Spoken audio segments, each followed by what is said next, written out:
Hi there, I'm Naj Khan. You are watching ACSA's Top 5. We're talking budget today, and we're with ACSA's Senior Director of Governmental Relations, Edgar Zazueta. Edgar, we've just had the governor give out his budget proposal. Some initial thoughts. If there was any question about whether the new governor, Gavin Newsom, would put his fingerprints on this new spending plan, he didn't have a lot of time to prepare for it, but this is definitely a Gavin Newsom plan. I think the biggest takeaway is that he's taken many steps to address a lot of the campaign promises that he made over the course of his 2 years in running for governor, from investments in early education to adding an additional year of community college, things like expanding paid family leave. He's made initial steps to make good on a lot of those initiatives. And we're reviewing the entire proposal, but let's talk top 5 things that our members need to know. Right. So obviously when we talk to our members, we're concentrating mostly on the K-12 budget. Specifically on the K-12 budget, the governor has been able to kind of carry on what Jerry Brown was doing and still be fiscally prudent. By the end of this proposed budget, if it's adopted, the state will have a rainy day fund of almost $16 billion, while at the same time still being able to make some pretty bold investments. The ones of note for our folks and for our schools is the governor is keeping the commitment that Jerry Brown established for the local control funding formula. And that in itself is not a big surprise, given some of the action that took place last year in terms of putting in place continuous appropriations and putting some mechanisms where we knew that we were going to get some of those increases. But nonetheless, the budget does note about a $2 billion increase in LCFF funds, which funds about a 3.5% increase in cost of living adjustment. So that would be the first one. Okay. The second one I would say is, and probably one of the bigger takeaways in the education budget, is similar to what Jerry Brown had to deal with, there was a lot of one-time dollars in the budget, $3 billion to be exact. In previous years, Jerry Brown has proposed to use those one-time dollars on just pushing them down to the field and saying, those closest to the students, you decide what to do with them. The legislature usually by the end of the negotiating period had their own vision on what to do with those funds. Gavin Newsom has taken some of that off the table, and he's done it in a very interesting way.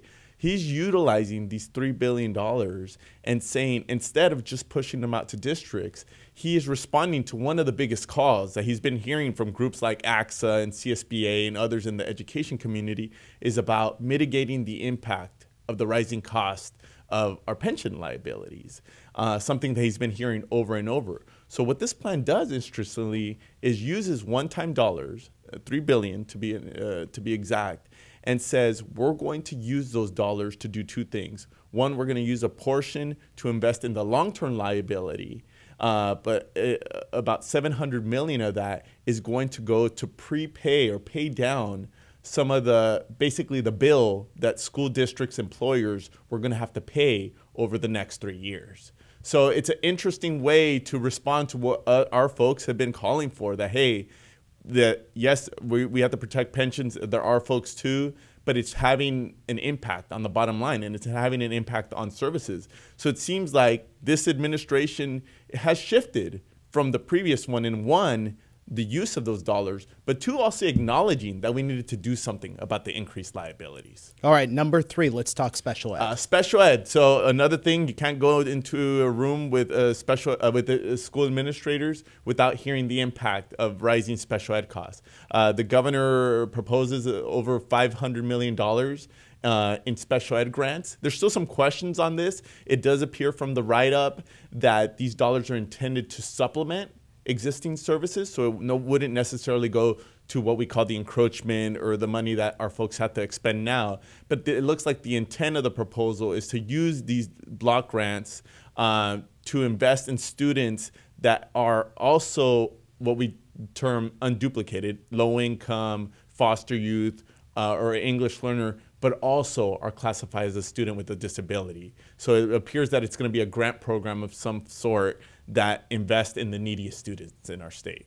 And the governor has put a lot of emphasis on early education. That's number 4. Yes, that was the one thing that we knew, and there had been some information out in public prior to his budget release, and it's a pretty comprehensive picture. The parts of that package that probably our folks are most interested in is he's allocating about, or proposing to allocate about $750 million in non-Prop 98 dollars, which is an important note because we always talk about where are the dollars going to come from, and is it going to be zero sum, and we're going to have to take those from other education programs. So he's saying this would be non-Prop 98 dollars that would be used to expand universal full-day kindergarten. And specifically what the dollars would be used for is to retrofit, to construct new classroom space, given that kindergarteners have different requirements, and sometimes they've heard the Department of Ed has gone and done some surveying that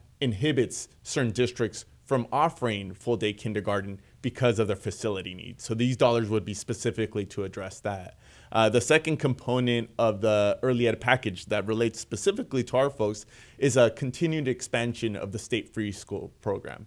Their goal is to have universal state preschool for all needy 4-year-old students, so for all low-income 4-year-old students over 3 years. And they're allocating about $125 million for that cause. And Edgar, number 5. Yeah, number 5 is another issue that has been very much at the forefront for our members. It's to try to minimize the amount of reporting that our folks have to do, and then also importantly, how we are going to distribute information to our families and educators. So the governor is proposing to use about $350 million to merge some of the data from the California School Dashboard, the LCAP template, and the School Accountability Report Card, and try to put that all in one place where folks in the community can access that. One other piece of that proposal from the summary, he intends to eliminate duplication in reporting, which is very important to our members, because the more we can do that, it frees up our administrators